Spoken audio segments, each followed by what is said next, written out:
Bonjour à tous, je suis très heureux de vous retrouver pour ce deuxième numéro de La Construction, l'émission, le grand rendez-vous métier où on parle passion, engagement, excellence, envie. Au sommaire de cette émission, nous ferons un gros plan sur 4 métiers en compétition: maçonnerie, carrelage, construction béton armé et menuiserie.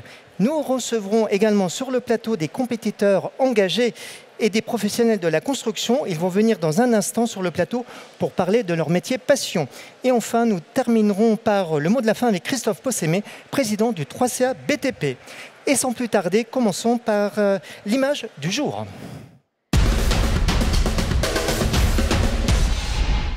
Et bien sûr, l'image du jour, c'est la pression qui est montée d'un cran au deuxième jour de la compétition. Les 180 compétiteurs du pôle construction répartis dans 18 métiers sont totalement immergés dans leurs épreuves. La gestion du temps est cruciale, chaque minute compte, maintenir une rapidité tout en assurant l'excellence du geste métier. Il faut rester précis sans se précipiter. Il faut aussi rester concentré sans être perturbé par les milliers de visiteurs, dont beaucoup de jeunes qui sont venus aujourd'hui dans les allées de compétition. Et direction, justement, place à la compétition, nous allons voir ce qu'il s'est passé du côté des métiers du BTP.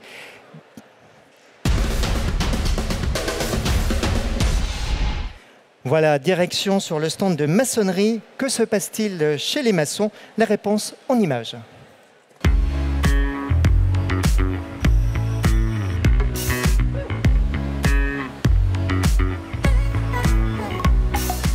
Alors le principe de l'épreuve réside dans le fait de maçonner des murs en briques à partir de plans qui sont fournis au début de l'épreuve. Ils doivent réaliser le dessin à l'échelle 1, réaliser toutes leurs coupes et après monter la maquette en maçonnant les briques et en réalisant un petit peu d'enduit.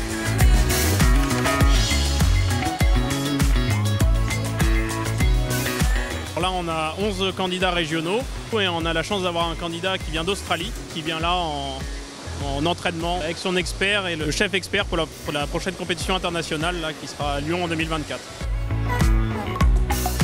C'est beaucoup de gestion de temps par rapport à la réalisation. Quand on fait l'assemblage avec du mortier, le mortier il durcit. Et quand il durcit, on ne peut plus rien faire. Donc il faut faire ses joints dans les temps pour avoir des belles finitions.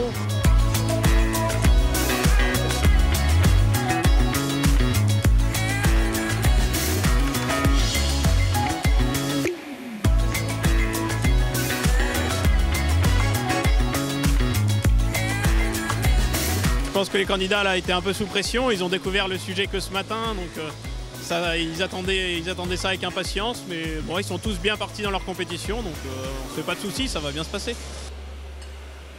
Et nous allons découvrir d'autres Zoom métiers au fil de l'émission, mais pour l'instant, recevons nos premiers invités sans filtre.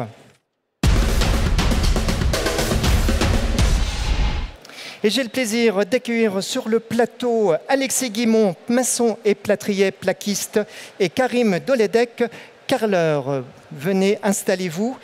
Nous recevons des passionnés du bâtiment. Voilà.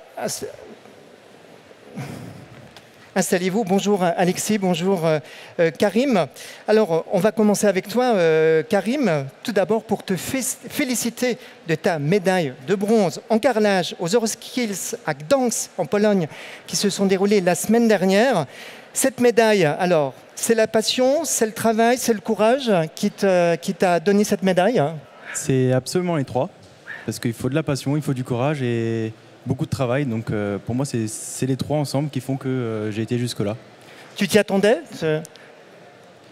Pas trop au départ, parce que ma première journée s'est mal passée, mais au fil des 2 jours suivants, j'ai rattrapé mon retard, donc le résultat final, j'étais plutôt satisfait, donc je m'y attendais plus ou moins, oui. Comment on se sent quand on est 3e européen en carrelage? Beaucoup de fierté, énormément de fierté. Alors, Alexis Guimont, ça doit te rappeler des souvenirs. Tu as eu la médaille d'or en 2017 à Abu Dhabi en plâtrerie et construction sèche. Qu'est-ce qu'elle a changé pour toi, cette médaille d'or, champion du monde, c'est quand même pas rien, dans ton travail aujourd'hui en entreprise ou autrement? Bien, on va dire que ça change beaucoup de choses. Déjà personnellement, en dehors de l'entreprise, et du cadre métier. Beaucoup de fierté, beaucoup d'accomplissement. Ramener l'or qui n'avait pas été ramené depuis très longtemps au niveau des plâtriers. Et après, au niveau du travail, du coup, beaucoup de renommée pour mon entreprise personnelle. Donc, ça a fait une belle fierté en revenant d'Abu Dhabi. Et sur le plan technique, qu'est-ce que ça a changé dans ton travail, dans tes gestes métiers, dans ta manière de travailler? Sur le plan technique, disons qu'on a toujours essayé de travailler de la même façon, rigueur, passion, précision. Et après, une fois que les trois sont réunis, tout roule. Alors, restons dans la compétition WorldSkills, ça va t'intéresser Karim, car on va voir ce qu'il se passe du côté des compétiteurs carleurs. C'est parti. Jean, je suis heureuse de vous retrouver pour cette deuxième journée de compétition. C'est une journée décisive pour les différents compétiteurs. Ils sont 800 en tout dans 69 métiers, dont 180 dans le BTP. Nous nous sommes intéressés à la section carrelage et on a eu la chance de rencontrer les candidats qui vont nous parler un petit peu de ce qu'ils ressentent pour cette épreuve. On va amener du sol, recouvrir des murs, monter des supports. Donc l'épreuve, je ne vais pas tout vous dévoiler puisque les candidats eux-mêmes ne connaissent pas le tout. Mais en tout cas, ils ont de la faïence à faire au mur. Au sol, ils ont une douche en forme de pente, donc une douche à l'italienne, avec également des carreaux de grès CRAM à monter au mur.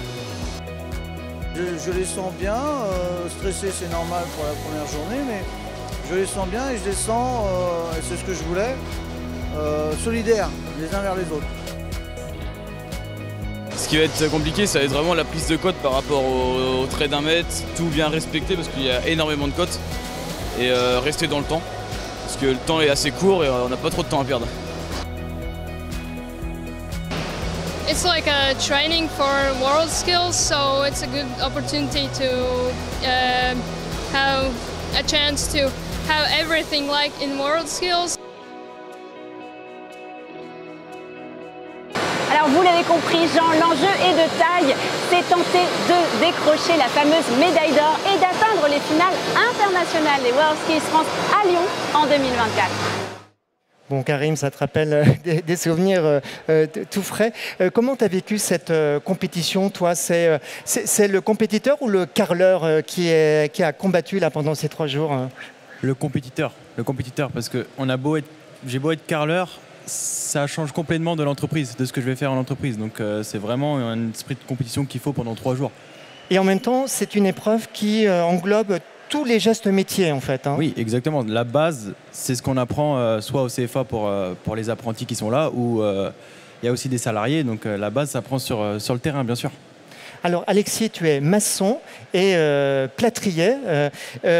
Donc quand on est passionné par le BTP, on peut tout faire. Comment t'en es arrivé à exceller dans ces 2 métiers?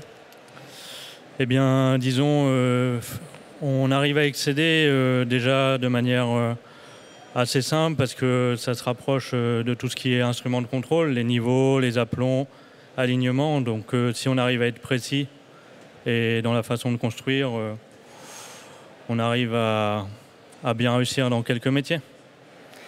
Si vous en êtes là, dans l'excellence, on peut le dire, hein, avec ces médailles, est-ce que c'est grâce à l'apprentissage?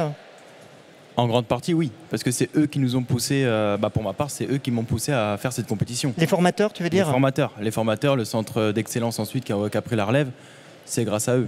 Je voulais dire aussi l'apprentissage, 15 jours en entreprise, 15 jours dans le centre de formation, c'est le meilleur moyen pour apprendre un métier?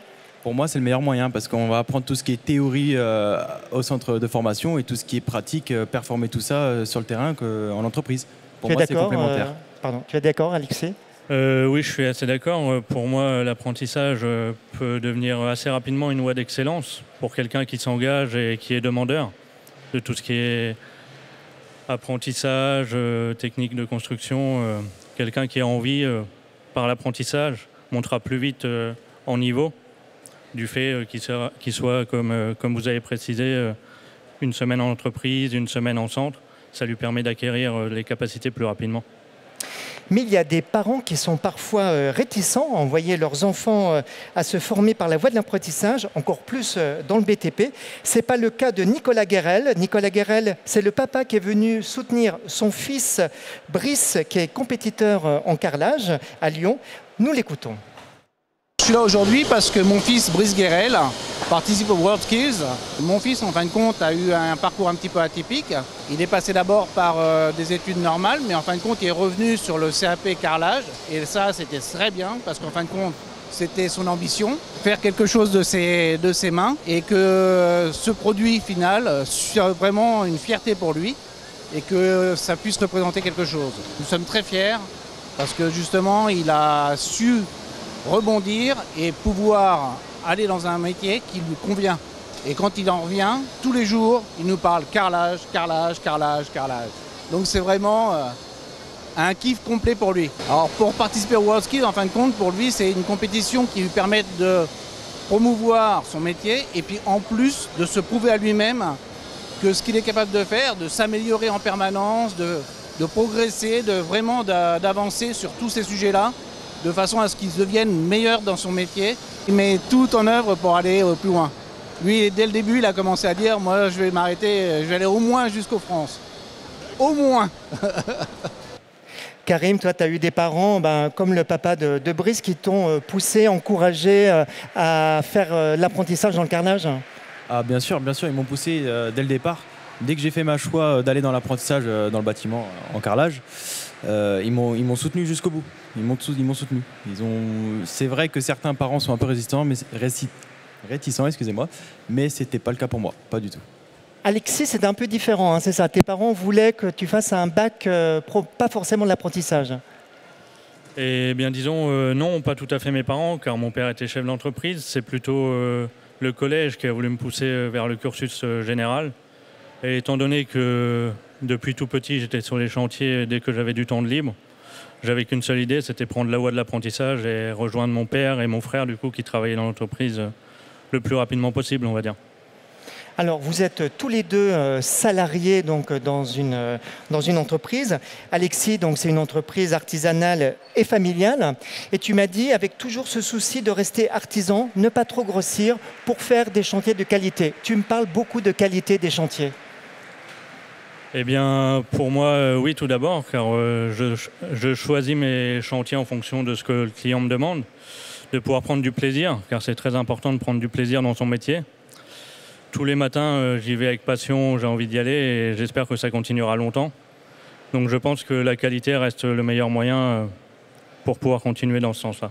Et puis, donc, il y a une bonne réputation de la part des clients. Vous avez 3 ans de carnet de commandes. Oui, en effet, on a la chance d'avoir un carnet de commandes très très fourni. Il n'y a pas de secret, il faut travailler, il faut taper dedans et continuer de savoir ce qu'on sait faire. Continuer de faire ce qu'on sait faire. Pardon. Karim, quand tu es sur les chantiers, tu te dis que tu es à ta place? Bien sûr que c'est ma place. Je me sens à l'aise quand je suis là-bas. Quels sont les chantiers qui te font triper? Qu'est-ce que tu aimes sur les chantiers en carrelage? Moi, je dirais plus les rénovations de salles de bain. Parce que c'est vraiment là qu'on va avoir plusieurs complexités. C'est vraiment divers. On peut faire plein de choses, des meubles en carrelage, des vasques en carrelage, des bancs en carrelage. On peut vraiment tout faire dans une salle de bain et c'est ça qui me plaît vraiment. Et tu m'as dit, plus c'est complexe, plus tu kiffes, quoi. Hein. C'est ça, exactement. Donc tu voudrais à terme créer ton entreprise, c'est ça, spécialisée dans les chantiers de carrelage, de salle de bain, haut de gamme? C'est exactement ça, c'est mon objectif. Donc ça, c'est pas d'actualité pour l'instant parce que j'ai encore de l'expérience à acquérir. Mais par la suite, ça sera mon objectif, oui. Et Alexis, pour toi, l'ambition, c'est de rester artisan, de faire des chantiers de qualité. Et tu m'as dit, se former. Tu es toujours demandeur de formation. Oui, car je pense que c'est important de progresser et de se former, d'être demandeur tout au long de sa carrière professionnelle et de suivre aussi l'évolution actuelle des nouveaux matériaux et des nouvelles techniques pour continuer d'avoir un savoir-faire d'excellence. Très bien. Écoutez, merci beaucoup Karim, merci beaucoup Alexis d'être venu. Je sais que c'est compliqué, vous êtes pris dans la compétition. Merci infiniment et encore bravo. Merci. Voilà, sans plus tarder, direction le stand de compétition.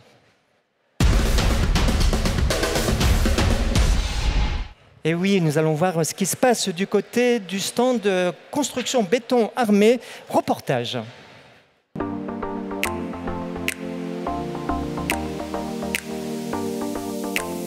L'épreuve consiste en 4 modules. Un module d'un coffrage très précis inséré dans un coffrage modulaire. Le deuxième module, c'est un petit coffrage avec du béton très haute performance. C'est un produit innovant. On leur demande de faire un ferraillage et on va leur demander une quatrième pièce qu'on appelle un mannequin. Et ce mannequin, c'est un coffrage avec des clés de décoffrage. À l'aide de manipulation, on va arriver à décoffrer sans casser le béton. Donc là, ils ont 18 heures pour tout réaliser. Ils auront un timing à tenir, à respecter pour le coulage du béton, les coffrages, pour tout. Il y a 12 candidats. Certains se préparent depuis 1 mois, 2 mois, ils ont eu 6 mois, ça dépend les candidats. On vérifie principalement la précision au niveau dimension, au niveau des angles, au niveau de la propreté de coupe, de la planéité finale. Donc ça demande des compétences, on va dire, de menuiserie et aussi de coffreur parce qu'il faut assembler, couler, et il faut le décoffrer, pouvoir le décoffrer. Et justement, on va les différencier sur cette minutie qu'ils ont et cette précision, parce qu'on est vraiment sur du millimètre. C'est ça qui va faire la différence. Et surtout qu'ils prennent en eux, sur eux, le stress, la pression et le temps. C'est très intense pour eux, surtout à l'orage.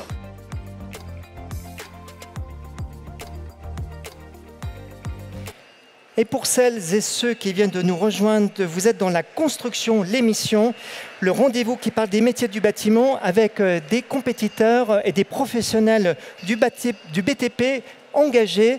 Et justement, nous allons en recevoir 2, c'est la séquence sans filtre. Et pour cette deuxième séquence sans filtre, j'ai le plaisir d'accueillir Adrien Nicolas Buon, qui est tailleur de pierre. Venez, venez. Et Pierre-Louis, qui est apprenti en 3e année Bac Pro Travaux Publics. Installez-vous, bienvenue et merci d'avoir accepté notre invitation. Alors, on va commencer par toi, Adrien. Tu as obtenu la médaille d'argent aux Euroskills en Pologne à Gdańsk. Bravo à toi. Ça te fait rêver, comment tu te sens après cette médaille exceptionnelle? Merci déjà. Alors comment je me sens? Énormément de fierté, parce que c'est un travail, c'est un aboutissement de 2 ans, donc depuis les régionales. Non, et par la suite, on attendra ce que ça donne, mais quand je vois tous ces jeunes en compétition derrière, forcément ça donne envie de les refaire, mais bon, faut laisser place à la suite. À ton avis, qu'est-ce qui s'est passé pour que tu te retrouves à la 2e place européenne? C'est quoi qui a fait la différence? Alors, je sais pas. Ce qui a fait la différence, je pense que c'est sur le speed module, parce qu'en taille de pierre, on a 2 pièces à réaliser. Et donc, la première, c'est une ornementation. Donc là, j'avais décidé de passer un petit peu moins de temps dessus pour me consacrer au 2e module. Et je pense que c'est ce qui a fait la différence par la suite, parce que la Suisse a fait un speed module extraordinaire. Donc, je pense, pour le coup, c'est ce qui a fait la différence. Pierre, ça te fait rêver quand tu écoutes Adrien, ça te fait rêver la compétition? Oui, j'ai toujours eu l'esprit compétiteur. Forcément, ça me fait rêver, sauf que dans mon activité, on n'a pas forcément de compétition. Mon activité, c'est le terrassement. C'est ce que j'aimerais faire, quoi. Adrien, là, il est dans un niveau d'excellence. Quand on te parle d'excellence, c'est un moteur pour toi dans ton métier? Oui, on n'a pas le droit de faire d'ouvrage pas à la cote. Il faut que ça soit au millimètre près. Il faut viser l'excellence. Comment tu as rencontré le métier, Adrien? Tu m'as dit, je voulais être prof de maths et tu es devenu tailleur de pierre. Qu'est-ce qui s'est passé? Alors c'est ça, de base, je voulais être prof de maths. Alors ce qui s'est passé, c'est que déjà quand on est enfant, on ne pense pas pouvoir vivre de sa passion ou quelque chose de manuel, parce que moi, j'ai pas souvenir qu'on nous ait parlé des filiales professionnelles. Et donc tout a commencé aux Journées du patrimoine, en fait. Et donc il y avait un tailleur de pierre qui était là en exposition. Et donc j'ai passé mon week-end à faire une petite activité une fleur de lys, je devais réaliser. Et jusque-là, j'étais en 4e, donc je pensais pas au débouché. Et ça me trottait dans la tête. J'ai fait ma seconde générale, donc j'étais accepté en S, mais j'ai décidé de tout arrêter. Et donc là, je suis parti faire un CAP en 2 ans, dans un lycée professionnel. Et j'ai poursuivi par un brevet professionnel des métiers. Donc là, en entreprise en alternance, dans une entreprise de monuments historiques. Alors aujourd'hui, vous êtes des professionnels passionnés par votre métier, comme ceux qu'on retrouve dans la série Sans filtre. Sans filtre, c'est une série de 6 épisodes qui est diffusée sur le site de laconstruction.fr où nous suivons 6 jeunes professionnels pour faire découvrir leur métier et leur quotidien de professionnels.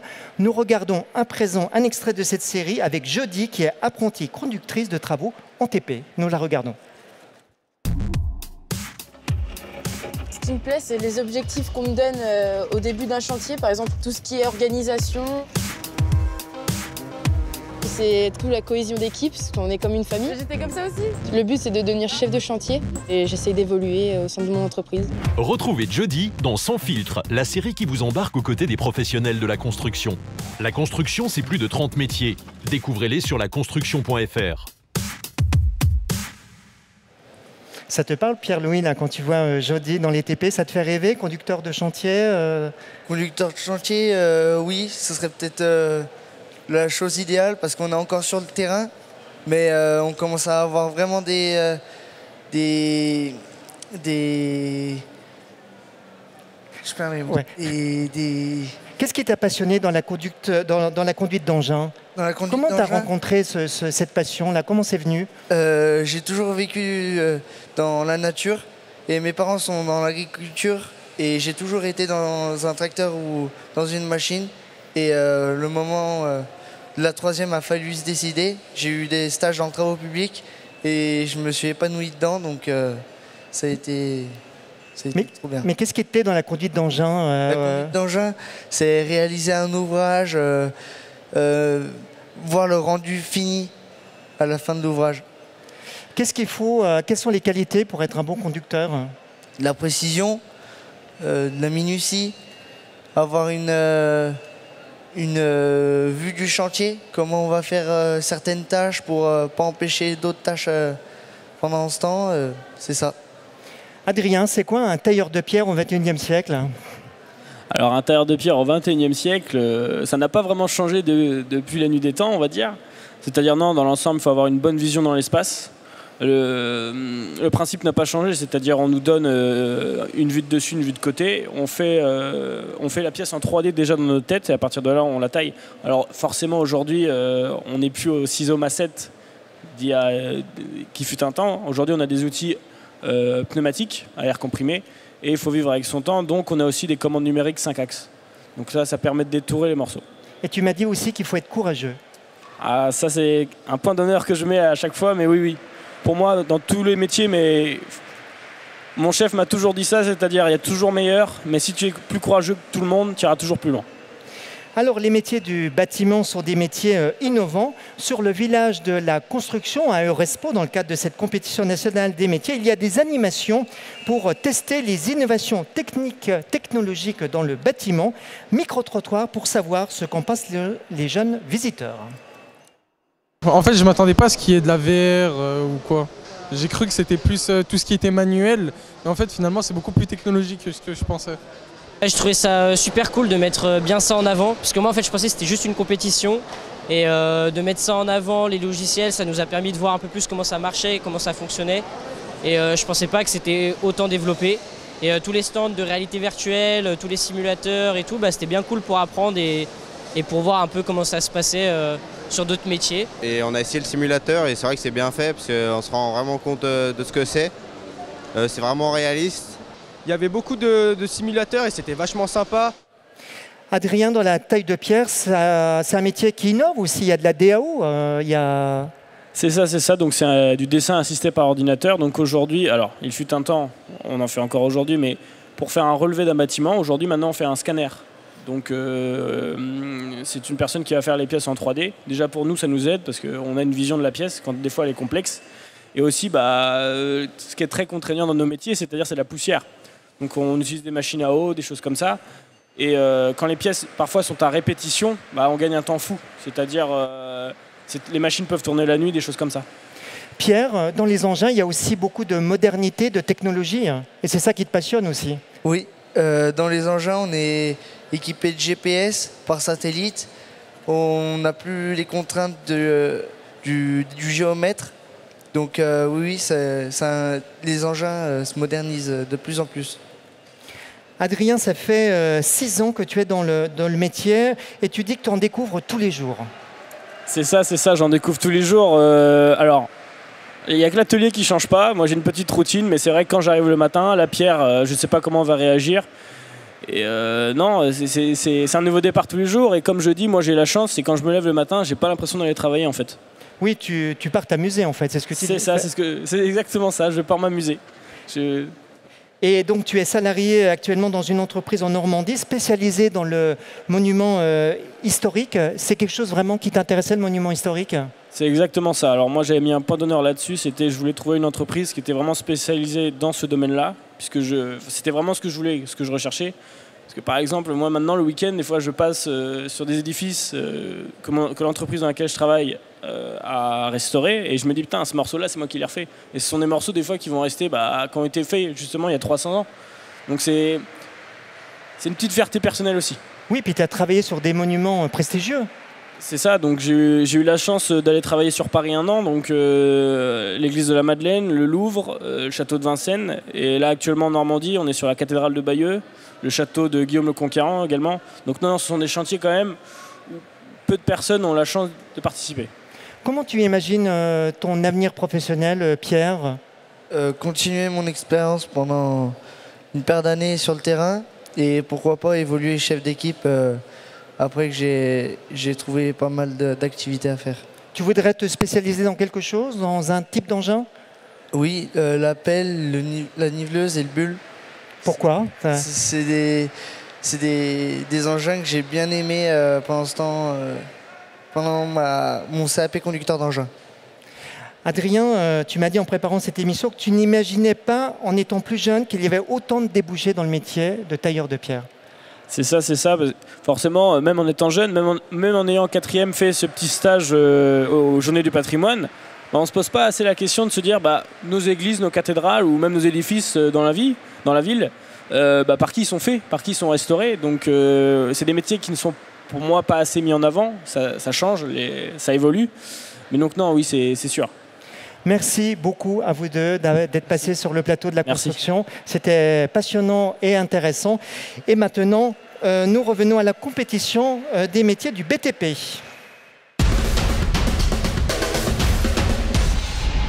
Et c'est le dernier zoom métier de cette émission avec un gros plan sur l'épreuve menuiserie. Nous retrouvons Lucie, notre reporter terrain, au cœur de la compétition. Retour sur la zone de compétition pour les WorldSkills France. Alors ces champions sont répartis sur 9 espaces, pas moins de 80 000 m² sont dédiés à cette compétition. Et alors nous avons mis le zoom sur un métier, celui de la menuiserie, avec le regard très avisé de 2 experts.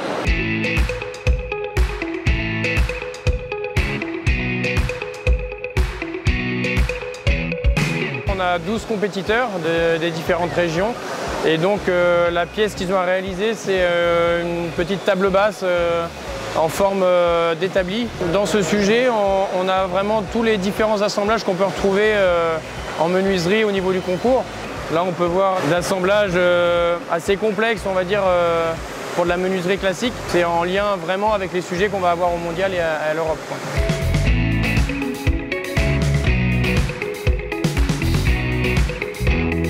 Faire la compétition WorldSkills France, c'est un énorme tremplin pour les jeunes. Ça permet d'acquérir beaucoup de compétences dans plein de domaines différents, beaucoup de confiance en soi, connaître beaucoup de personnes du métier, mais pas que. C'est une aventure incroyable.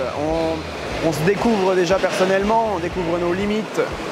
Il y a des belles valeurs humaines. On dit qu'on gagne 10 ans d'expérience en 1 an. C'est une superbe expérience, qu'on soit premier ou dernier. Vous l'avez compris, le sujet est complexe pour les 12 compétiteurs en menuiserie. Ils vont devoir rivaliser d'adresse jusqu'à la dernière échéance, puisque c'est demain à 12h30 qu'ils vont devoir rendre leur copie et qu'ils vont être jugés et peut-être monter sur la plus haute marche du podium. Et maintenant, c'est le mot de la fin avec Christophe Posséné, président du 3CA BTP.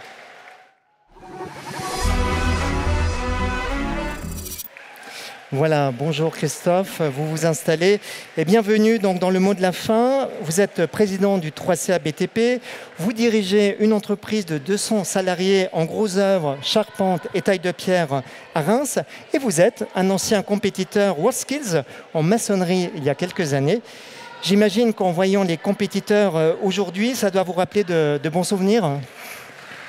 Bonjour Jean, avec les applaudissements qu'il y a derrière sur la fin de cette deuxième journée d'épreuve, ça me fait des frissons, oui.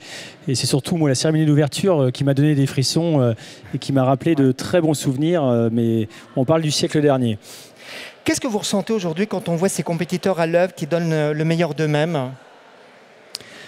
J'ai toujours les WorldSkills, c'est l'excellence, c'est la retransmission, puisque c'est des experts, des jurés qui retransmettent à des plus jeunes, qui leur donnent l'envie dans les centres de formation sur l'ensemble du territoire national de participer aux sélections parfois départementales, aux sélections régionales.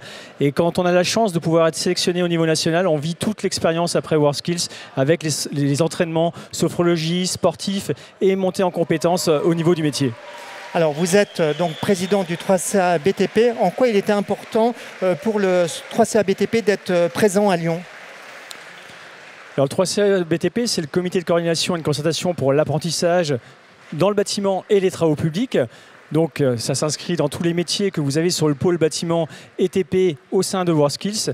On est pour la promotion des métiers, pour la qualité des métiers, pour l'excellence des métiers. Et donc, on est là pour valoriser au quotidien l'image des métiers du bâtiment et travaux publics.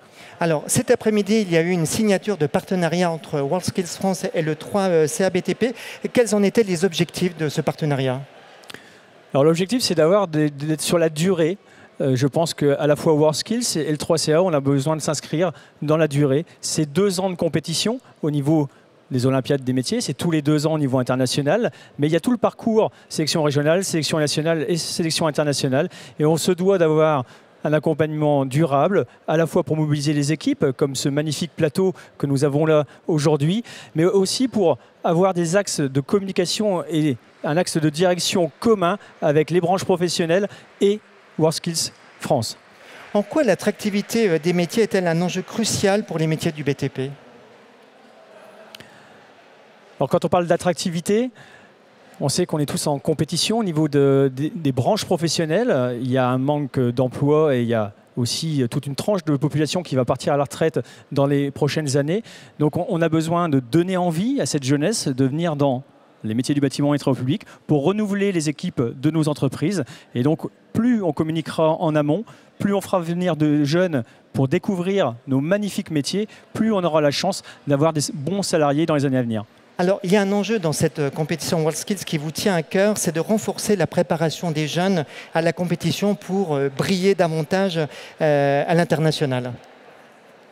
Alors, je vais vous faire un parallèle. Les championnats du monde d'athlétisme, nous avons fait 1 médaille. Et c'est les sportifs d'athlétisme, Christine Aron, que j'ai écouté il y a quelques semaines, qui disait on a juste le retour de ce qu'on mérite, c'est-à-dire la détection. Dans l'athlétisme, on détecte uniquement dans les clubs d'athlétisme, mais on ne détecte pas dans les écoles au plus jeune âge. C'est la même chose pour WorldSkills. Plus on détectera en amont, plus on ira chercher le vivier derrière, plus on aura la chance d'avoir des bons jeunes. Donc, c'est une fusée à 2 étages. Aujourd'hui, c'est l'accompagnement sur l'excellence après la finale nationale qu'on souhaite faire avec WorldSkills. Toujours en accompagnement, on n'est pas là pour se substituer, c'est bien WorldSkills qui donne la direction. Donc, accompagner sur du national à l'international pour aller chercher les médailles d'or. Et derrière, pour les futurs, détecter dans les départements, dans les centres de formation, dans les entreprises, former ces jeunes à l'excellence des métiers et leur donner envie de faire de la compétition pour pouvoir aller chercher en 2026, en 2028, encore plus de médailles et être la première nation internationale. Dernière petite question, on constate de plus en plus de compétitrices dans les stands de métiers BTP, c'est encourageant ? Moi, je suis ravi. J'en ai moi-même dans ma société. Plus on féminisera nos métiers du bâtiment, plus on donnera envie aussi à de nouvelles générations de venir dans nos métiers. C'est aussi un travail de pédagogie pour dire, voilà, les métiers, la pénibilité, entre guillemets, ça s'atténue. Parce que maintenant, on a des moyens de levage, on a du matériel pour pallier à ça. Les fournisseurs travaillent aussi sur le poids des matériaux. Et puis, on a toute la partie intelligence artificielle, informatique, numérique, commande numérique, qui fait qu'il y a de plus en plus de postes aussi pour cette typologie et qui intègrent justement ces femmes qui sont souvent bien plus carrées et bien meilleures à ces postes. Merci beaucoup Christophe Possémé pour ce mot de la fin. La construction de l'émission, c'est fini. Je vous retrouve demain à 16h20 et je vous retrouve dans quelques minutes pour l'émission Parcours BTP, l'émission du 3CA BTP. Ciao, ciao.